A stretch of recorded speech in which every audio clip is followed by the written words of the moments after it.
నంద్యాల జిల్లా సిరివెళ్లలో డీఎస్సీ 2025 నియామకాల్లో అక్రమాలు జరిగాయంటూ వైఎస్ఆర్సీపీ ఆధ్వర్యంలో ఆందోళన చేపట్టారు. డీఎస్సీ నియామకాలపై సీబీఐతో సమగ్ర విచారణ జరిపించాలని నాయకులు డిమాండ్ చేశారు.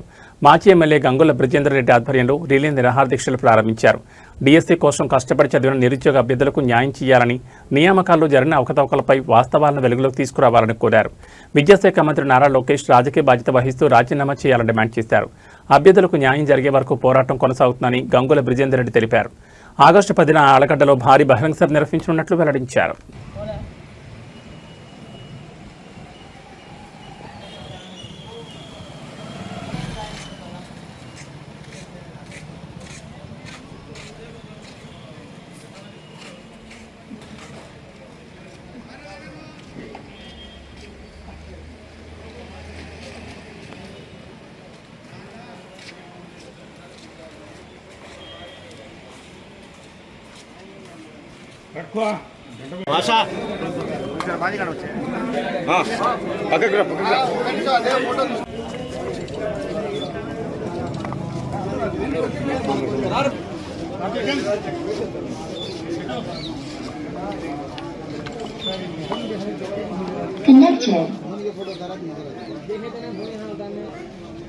తాలూకాలో మండలంలో ఒక రోజు కార్యక్రమంగా ఈ రోజు శ్రీవెల్లలో ఈ కార్యక్రమం జరుగుతున్నది. ఉదయం నుంచి ఈ కార్యక్రమాన్ని మన సలాం గారు, మన ఎంపీ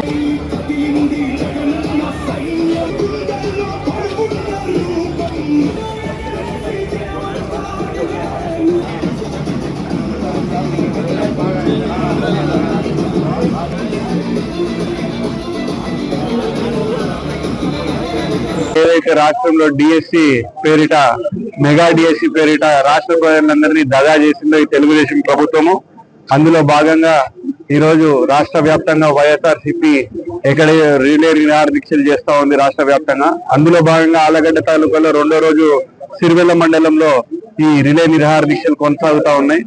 అందులో భాగంగా ఈ రోజు పెద్ద ఎత్తున ఇక్కడ యువత అందరూ కూడా దీనికి సహకరిస్తూ ఈ రిలే నిరాహార దీక్షలు జరపడం జరుగుతా ఉంది. ఈ రోజు ఇప్పటికైనా కుంటి సాకులు మానుకొని నిజంగా మీరు చిత్తశుద్ధి ఉంటే దీని మీద సిబిఐ ఎంక్వైరీ అయిపోయండి. ఇప్పుడు మేము అడిగేది రెండే విషయాలు క్లియర్ గా. మీరు స్పోర్ట్స్ సర్టిఫికేట్స్ ద్వారా పిల్లలకు ఉద్యోగాలు ఇచ్చారు. దాంట్లో కొద్దిమంది 1:1 లో సెలెక్ట్ అయిన వాళ్ళకు కూడా ఉద్యోగాలు రాలేదు. వాళ్ళకి ఎందుకు రాలేదు? కొద్దిమంది సర్టిఫికెట్లు ఫేక్ అని చెప్పేసి అనుమానం ఉంది. దాని మీద కంప్లైంట్స్ వచ్చినాయి. ఆ కంప్లైంట్స్ ని ఎందుకు విచారించడం లేదని చెప్పి మేము అడుగుతున్నాం. దీని మీద సిబిఐతో ఎంక్వైరీ చేయడానికి మీకేం ప్రాబ్లము? మీరు తప్పు చేయనప్పుడు సిబిఐతో ఎంక్వైరీ చేయించి ఈ రోజు నిర్దోషిత్వాన్ని మీరు నిరూపించుకోండి.